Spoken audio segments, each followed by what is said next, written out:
Hello my dear student, कैसे हैं आप सभी लोग। स्वागत है आपका हमारे यूट्यूब चैनल बायोजेनेसिस में। बच्चों, आज हम लोग डिस्कस करने वाले हैं एक बहुत ही इंपॉर्टेंट टॉपिक के बारे में, जिसका नाम है human respiratory system. Human respiratory system होता क्या है, ह्यूमन रिस्पायरेटरी सिस्टम में हम लोग क्या क्या पढ़ते हैं, इन सारी पॉइंट्स के बारे में आज हम लोग क्लियर करने वाले हैं। ठीक है बच्चों, आइए देखते हैं ह्यूमन रिस्पायरेटरी सिस्टम है क्या। ह्यूमन रिस्पायरेटरी सिस्टम दो चीजों से मिलकर के बना हुआ होता है, एक है एयर पैसेज और दूसरा है बेटा लंग्स। तो हम लोग ह्यूमन रिस्पायरेटरी सिस्टम में दो चीजों को डिस्कस करने वाले हैं, पहला है एयर पैसेज, दूसरा है लंग्स। ठीक है, सबसे पहले हम लोग बेटा एयर पैसेज को डिस्कस कर रहे हैं।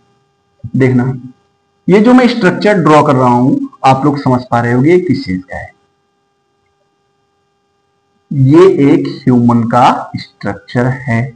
ठीक है, देखना, ह्यूमन रिस्पायरेटरी सिस्टम में जो पहला स्ट्रक्चर आता है वो है बेटा हमारा एक्सटर्नल नॉस्ट्रिल। क्या आता है बेटा? External nostril. ये वाला जो रीजन है ये है एक्सटर्नल नॉस्ट्रिल। एक्सटर्नल नॉस्ट्रिल की लोकेशन क्या होती है बेटा?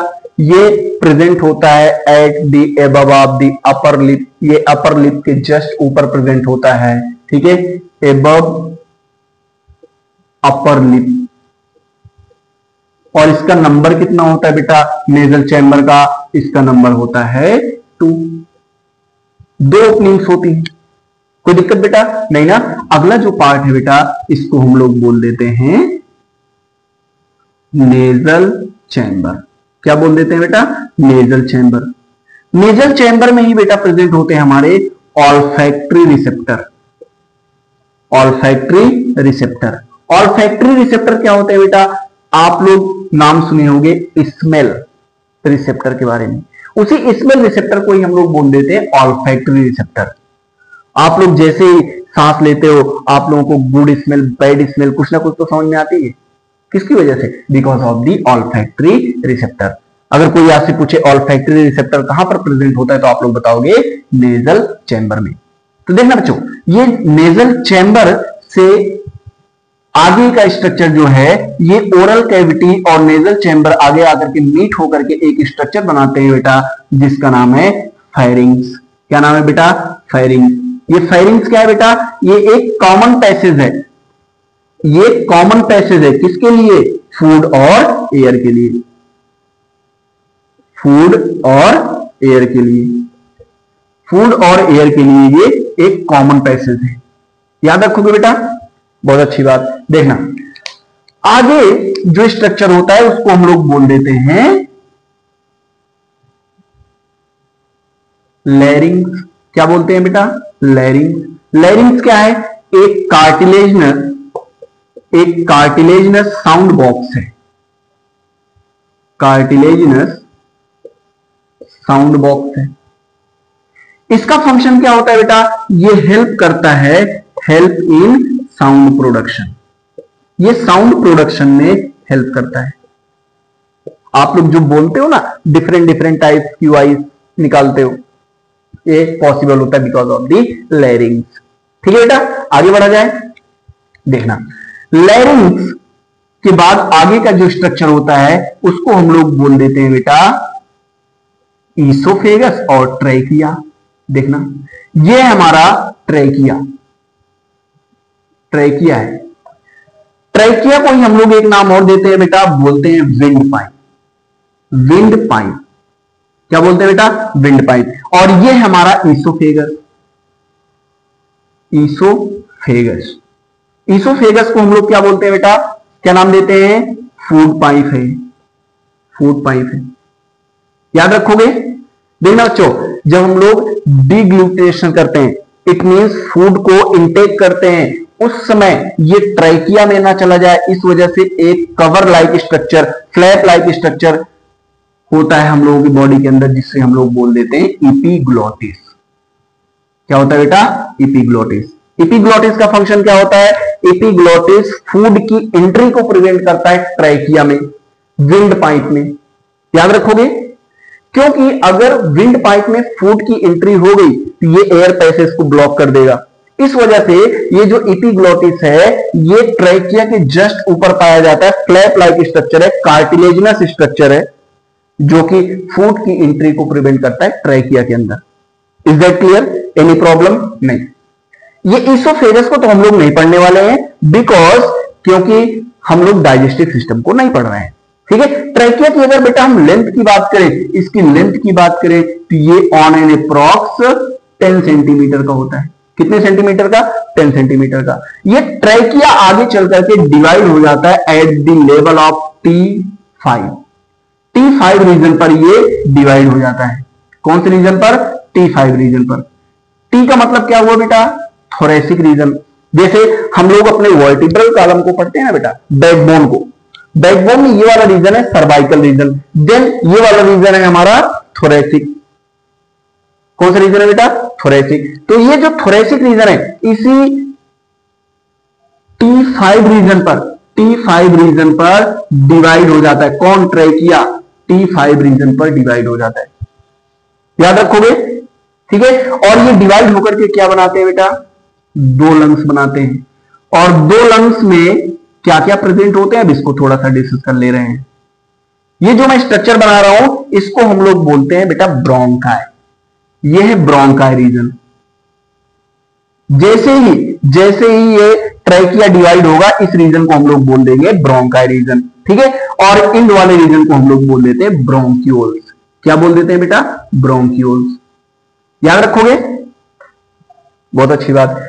और इसमें क्या प्रेजेंट होते हैं बेटा? ब्रोंक्यूल से अटैच होते हैं हमारे एल्वियोलाई। जिस तरीके से आप अंगूर के गुच्छे को देखते हो, क्लस्टर ऑफ ग्रेप्स, ये सेम उसी तरीके का स्ट्रक्चर होता है हमारा लंग। तो ये बताओ ह्यूमन में कितने लंग्स पाए जाते हैं? 2 लंग्स, राइट लंग्स और लेफ्ट लंग्स। यहां पर एक चीज और देखना बेटा, ये फेरिंग्स का एक रीजन जो कि रिस्पॉन्सिबल होता है एयर पैसेज के लिए, इसको हम लोग बोल देते हैं बेटा नेजोफेरिंग्स। क्या बोल देते हैं? नेजोफेरिंग्स। इधर से एयर की एंट्री होगी। ठीक है, हमने ऐसे लोकेट कर दिया है कि ये नेजोफेरिंग्स है। Is that clear? Any problem? आप लोग फटाफट इसे नोट करो, स्क्रीनशॉट लो, फिर उसके बाद आगे बढ़ते हैं। चलो अब हम लोग बच्चा आगे बढ़ते हैं और डिस्कस करने वाले हैं सीक्वेंस ऑफ एयर पैसेज के बारे में। एयर पैसेज का सीक्वेंस क्या होगा? ध्यान से सुनना। एयर पैसेज का सीक्वेंस सबसे पहले क्या था बेटा? सबसे पहले क्या था? सबसे पहले था external nostril. External nostril. External nostril के बाद क्या था बेटा? Nasal chamber. Nasal chamber, then nasopharynx. Nasopharynx, then pharynx. ठीक है, एक्चुअल में फेरिंग्स का ही पार्ट है हमारा नेजोफेरिंग्स। इसको ऊपर भी लिख सकते हैं। ठीक है, फेरिंग्स के बाद क्या आता है बेटा? ट्रैकिया आता है। ट्रैकिया, ट्रैकिया के बाद ब्रोंकाई। ब्रोंकाई के बाद बेटा क्या आता है? ब्रोंक्यूल्स। ब्रोंक्यूल्स के बाद क्या आते हैं बेटा? एल्वियोलाई। एल्वियोलाई, याद रखोगे? ठीक है, देखना बच्चों, ये एक्सटर्नल नॉस्ट्रिल, एक्सटर्नल नॉस्ट्रिल की लोकेशन क्या होती है बेटा? ये एबव दी अपर लिप पाया जाता है। एबव दी अपर लिप, ये अपर लिप के ऊपर पाया जाता है। ठीक है, और इसका नंबर कितना होता है? अभी मैंने बताया था 2 होता है। ठीक है बेटा, नेजल चैम्बर में क्या प्रेजेंट होते हैं बेटा? Olfactory receptor. Olfactory receptor, olfactory receptor को और दूसरे नाम से क्या जानते हैं बेटा? Smell receptor. Smell receptor, smell receptor. ठीक है बेटा, नेजोफेरिंग्स क्या है? It is a part of pharynx. It is a part of pharynx. ये फेरिंग्स का एक पार्ट है। ठीक है बेटा, फेरिंग्स क्या है? ये कॉमन पैसेज है फूड और एयर के लिए। कॉमन पैसेज है किस किस के लिए? फूड और एयर के लिए। याद रखोगे बच्चों, ट्रैकिया क्या होता है? ट्रैकिया की लेंथ क्या होती है बेटा? ट्रैकिया की लेंथ होती है 10 सेंटीमीटर। कितनी सेंटीमीटर? 10 सेंटीमीटर। और ये कहां पर डिवाइड होती है बेटा? जाकर के T5 रीजन पर, T5 रीजन पर जाकर के ये डिवाइड कर जाता है। कोई दिक्कत नहीं ना? देखो बेटा, ब्रोंकाई में भी हम लोग पढ़ते हैं primary bronchi, secondary bronchi and tertiary bronchi. जो पहली इनिशियल ब्रांच होगी उसे बोलेंगे बेटा प्राइमरी ब्रोंकाई, जो सेकेंड ब्रांच होगी उसे बोलेंगे सेकेंडरी ब्रोंकाई, तीसरी वाली जो ब्रांच होगी उसे बोलेंगे tertiary bronchi. Is that clear? Then आगे चल करके टेरेसरी ब्रोंकाई के बाद स्टार्ट होता है हमारा ब्रोंकियोल्स। ब्रोंकियोल्स में भी बेटा इनिशियल ब्रोंकियोल्स की बात करते हैं और टर्मिनल ब्रोंकियोल्स की बात करते हैं। इनिशियल ब्रोंकियोल्स और टर्मिनल ब्रोंकियोल्स। ठीक है। एल्वियोलाई एक बैलून लाइक स्ट्रक्चर होता है, बैलून लाइक स्ट्रक्चर होता है जो कि हेल्प करता है गैसियस एक्सचेंज में। ठीक है, बॉल लाइक या बैलून लाइक। तो देखना बच्चों, ये जितने भी पार्ट हैं एक्सटर्नल नॉस्ट्रिल से लेकर के ब्रोंकियोल्स तक, ये सभी के सभी को हम लोग बोल देते हैं ये कंडक्टिंग जोन है या कंडक्टिंग पार्ट है। ठीक है। और ये जो एल्वियोलाई है इसको हम लोग बोलते हैं बेटा एक्सचेंजिंग पार्ट। क्या बोल देते हैं बेटा? Exchanging part. गैसियस का एक्सचेंज एल्वियोलाई के लेवल पर होगा। गैसेस का एक्सचेंज किस लेवल पर होगा बेटा? एल्वियोलाई के रीजन पर होगा। ये सभी गैसेस को कंडक्ट करेंगी, गैसेस को ये कंडक्ट करेंगे, इस वजह से इनको बोल देते हैं कंडक्टिंग पार्ट और एल्वियोलाई को हम लोग बोल देते हैं एक्सचेंजिंग पार्ट। ये एयर पैसेज के बारे में समझ में आ गया बेटा? चलो अब हम लोग आगे बढ़ते हैं बेटा, फटाफट इसका स्क्रीनशॉट लो। तो हम लोग बढ़ते हैं लंग्स की तरफ। ठीक है, चलो अब आगे हम लोग बढ़ते हैं। अच्छा एक चीज ये बताओ बच्चा, लंग्स के लोअर रीजन पर क्या प्रेजेंट होता है? एक स्ट्रक्चर होता है जो कि जिसका नाम है डायफ्राम। तो थोड़ा सा डायफ्राम के बारे में डिस्कस कर लेते हैं, देन हम लोग आगे बढ़ते हैं। ठीक है, डायफ्राम एक्चुअल में है क्या, इसको थोड़ा सा डिस्कस कर लेते हैं। डायफ्राम एक ऐसा स्ट्रक्चर है जो कि सेपरेट करता है, इट सेपरेट, ऐसे लिख देते हैं, इट सेपरेट थोरैसिक कैविटी और abdominal cavity and abdominal cavity. ये एब्डोमिनल कैविटी को सेपरेट करता है। Is that clear? ये है हमारी थोरैसिक कैविटी और ये है हमारी एब्डोमिनल कैविटी। थोरैसिक कैविटी और एब्डोमिनल कैविटी के बीच में एक सेपरेशन है, उसका नाम है डायफ्राम। ठीक है, देखना बच्चों, इसके शेप के बारे में थोड़ा सा डिस्कस कर ले रहे हैं। इसका शेप कैसा होगा? ठीक है, तो इसके शेप दो होते हैं बेटा, एक होता है डोम शेप का और दूसरा होता है फ्लैट शेप।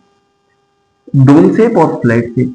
डोम शेप कब होगा? ध्यान से देखना, डोम शेप जब नॉर्मल कंडीशन होगी। नॉर्मल कंडीशन कहने का मतलब जब हम लोग सांस नहीं ले रहे हैं वो कंडीशन। ठीक है, नॉर्मल कंडीशन। और हम लोग बात करते हैं एक्सपायरेशन की, जब हम लोग सांस छोड़ रहे हैं एक्सपायरेशन के दौरान। ठीक है, और नॉर्मल कंडीशन में जो डायफ्राम का स्ट्रक्चर होगा डोम शेप का होगा। डोम शेप कैसे होता है बेटा? ऐसे, ये डोम शेप। ठीक है, और फ्लैट स्ट्रक्चर कब होगा बेटा? जब हम लोग इंस्पायरेशन करेंगे, जब हम लोग इंस्पायरेशन करेंगे। इंस्पायरेशन कहने का मतलब जब हम लोग सांस को खींचेंगे, ठीक है, उस समय स्ट्रक्चर होगा फ्लैट शेप, ऐसे हो जाएगा। और इसी फ्लैट शेप को ही हम लोग बोल देते हैं बेटा कॉन्स्ट्रिक्टेड रीजन। ठीक है, या कॉन्ट्रैक्शन हो गया है। ठीक है, और ये डोम शेप कहने का मतलब है ये रिलैक्स स्टेज है। ठीक है, इसमें ये रिलैक्स है। तो याद रखना बेटा, ये नीट में क्वेश्चन पूछा गया है। कहां पर पूछा गया है? नीट में क्वेश्चन पूछा गया है, वो भी 1987 में, बहुत पहले पूछा गया है। 1987 में डोम शेप स्ट्रक्चर पूछ लिया गया है कि नॉर्मल कंडीशन में क्या होगा, एक्सपायरेशन कंडीशन में क्या होगा। तो याद रखना, नॉर्मल कंडीशन और एक्सपायरेशन कंडीशन में जो डायफ्राम का स्ट्रक्चर होगा वो डोम शेप का होगा। Is that clear? ठीक है बच्चों, अब हम लोग बात करते हैं बेटा लंग्स के बारे में। फटाफट इसको स्क्रीनशॉट लो, फिर आगे बढ़ते हैं। चलो अब बेटा हम लोग लंग्स के बारे में बात करते हैं। तो आप लोग मुझे ये बताओ, लंग्स कहां प्रेजेंट होना चाहिए, एब्डोमिनल कैविटी में कि थोरेसिक कैविटी में? लंग्स कहां पर प्रेजेंट होना चाहिए? लंग्स की लोकेशन क्या है बेटा? इसकी लोकेशन है थोरेसिक कैविटी, थोरेसिक कैविटी में। और इसको हम लोग बोलते हैं बेटा, ये एनाटॉमिकली एयर टाइट चेंबर है। अगर एयर टाइट चेंबर ना हुआ, एयर टाइट चेंबर ना हुआ, उस समय क्या होगा? गैसेस एक्सचेंज हो ही नहीं पाएगा। क्यों? क्योंकि इन्वायरमेंट का प्रेशर और लंग्स का प्रेशर में डिफरेंस होना चाहिए। इन्वायरमेंट के और लंग्स के प्रेशर में डिफरेंस होना चाहिए, इस वजह से इसको एयर टाइट चेंबर बोलते हैं। एयर टाइट चेंबर होना भी जरूरी है, नहीं होगा तो जो है गैसेस एक्सचेंज नहीं हो पाएगा। कभी आप लोगों ने नाम सुना है लंग्स पंक्चर का? क्या? लंग्स पंक्चर का। लंग्स पंक्चर कहने का मतलब है लंग्स की जो मेम्ब्रेन होती है वो रप्चर कर जाती है, एयर टाइट चेंबर नहीं रह जाता, बाहर का एनवायरमेंट और लंग्स का एनवायरमेंट इक्वल हो जाता है। ठीक है बच्चों, आइए देखते हैं, थोड़ा सा देखना। ये हमारा लंग्स। लंग्स हमारे कितने होते हैं बेटा? दो होते हैं, राइट लंग्स और लेफ्ट लंग्स। देखना बच्चों, लंग्स जो होता है ये कवर्ड होता है एक मेम्ब्रेन से, जिसको हम लोग बोल देते हैं बेटा प्लूरा, प्लूरा या प्लूरल मेम्ब्रेन। ठीक है बेटा, और इसमें प्लूरल मेम्ब्रेन में एक फ्लूइड प्रेजेंट होता है जिसको हम लोग बोल देते हैं प्लूरल फ्लूइड। क्या बोल देते हैं बेटा? ये है प्लूरल फ्लूइड, प्लूरल फ्लूइड। देखना बच्चों, प्लूरा के दो मेम्ब्रेन, एक है बेटा आउटर साइड, आउटर है, और दूसरा है इनर साइड। ठीक है, inner membrane and outer membrane, दो मेम्ब्रेन हैं प्लूरा की। ठीक है, तो ये इसी के एक्चुअल में पार्ट है, आउटर मेम्ब्रेन और इनर मेम्ब्रेन, और इन दोनों के बीच में ये प्लूरल फ्लूइड प्रेजेंट होता है। इसका फंक्शन होता है बेटा फ्रिक्शन को रिड्यूस करना, फ्रिक्शन रिडक्शन। ठीक है, फ्रिक्शन को ये रिड्यूस करती है, क्योंकि लगातार हम लोग गैसेस एक्सचेंज करते हैं। जैसे ही हम लोग इनहेल करते हैं, लंग्स का जो एरिया है ये आगे की तरफ, ठीक है, थोड़ा सा शिफ्ट होता है, और जैसे हम लोग एक्सपायरेशन करते हैं वैसे फिर से अपने ओरिजिनल शेप में आ जाता है। तो कंटिन्यूअस रबिंग की वजह से फ्रिक्शन जो जनरेट होगा, हीट जनरेट होगी, ठीक है, उसको एब्जॉर्ब करने के लिए यहां पर प्लूरल फ्लूइड प्रेजेंट होता है, ये फ्रिक्शन को भी रिड्यूस करता है। कोई दिक्कत बेटा नहीं ना? चलो अब हम बात करते हैं थोड़ा सा इसके डिवीजन के बारे में। तो ये जो बेटा जो राइट लंग्स है, ये वाला राइट लंग्स है, ये वाला लेफ्ट लंग्स है। ठीक है, राइट लंग्स जो होता है बेटा ये तीन पार्ट्स में ये डिवाइडेड होता है। ठीक है, एक है हमारा सुपीरियर लोब, ठीक है, और एक है मिडल लोब, और एक है इंफीरियर लोब। सुपीरियर वाला ऊपर है, मिडल वाला बीच में है, इंफीरियर वाला नीचे। ठीक है बेटा, ये राइट लंग्स हमारा तीन पार्ट्स में डिवाइडेड हो गया, और जो लेफ्ट वाला लंग्स है बेटा ये दो पार्ट्स में डिवाइडेड होता है, एक है सुपीरियर और दूसरा है बेटा इंफीरियर। ठीक है, ध्यान से देखना बेटा, यहां पर सुपीरियर लोब और मिडल लोब को सेपरेट कर रहा है एक फिशर, इसको हम लोग बोलते हैं बेटा हॉरिजॉन्टल फिशर। क्या नाम देते हैं? Horizontal Fisher. फिशर का मतलब क्या होता है बेटा? दरार, खांचे, क्रैक्स। ठीक है, तो एक फिशर से जो है अलग कर रहा है, जिसका नाम है हॉरिजॉन्टल फिशर। हॉरिजॉन्टल लाइन भी आप ऐसे ही बनाते हो, ठीक है, उसी से आप लोग याद रख लेना। ठीक है, हॉरिजॉन्टल फिशर। दूसरा वाला फिशर जो है बेटा इसका नाम है ऑब्लिक फिशर। क्या नाम है? Oblique Fisher. ऑब्लिक फिशर किसको इसको सेपरेट करता है बेटा? मिडल लोब और इंफीरियर लोब को। मिडल लोब और इंफीरियर लोब को सेपरेट करता है हमारा ऑब्लिक फिशर। यहां पर बेटा देखो एक ही लोब आपको एक ही फिशर आपको देखने को मिल रहा होगा, जिसका नाम है ऑब्लिक फिशर। ऑब्लिक फिशरी अकेले प्रेजेंट होता है लेफ्ट वाले लंग्स में। क्यों? क्योंकि यहां पर बेटा एक स्पेस पाया जाता है हार्ट के लिए एक स्पेस पाया जाता है जिसे हम लोग बोलते हैं कार्डियक नॉच। क्या बोलते हैं बेटा? Cardiac notch. नॉच बोले या पिट बोले, नॉच बोले या पिट बोले, हार्ट के लिए एक स्पेस पाया जाता है लेफ्ट वाले लंग्स में। आप लोग कहते हो कि थोरेसिक कैविटी में लंग्स हार्ट प्रेजेंट होता है बीचों बीच, और ये स्लाइटली टिल्टेड होता है लेफ्ट साइड। तो लेफ्ट साइड वाले लंग्स में तो हमने स्पेस बनाया है हार्ट के लिए। कार्डियक वर्ड यूज किया जाता है हार्ट के लिए। नॉच का मतलब होता है पिट। ठीक है, याद रखोगे बच्चों। ये हमने लंग्स के बारे में डिस्कस कर लिया। तो हम लोगों ने कंप्लीट कर लिया अपना ह्यूमन रेस्पिरेटरी सिस्टम। आप लोगों को अगर वीडियो पसंद आया होगा लाइक शेयर एंड सब्सक्राइब करिएगा। मिलते हैं अगले वीडियो में, तब तक के लिए बाय बाय।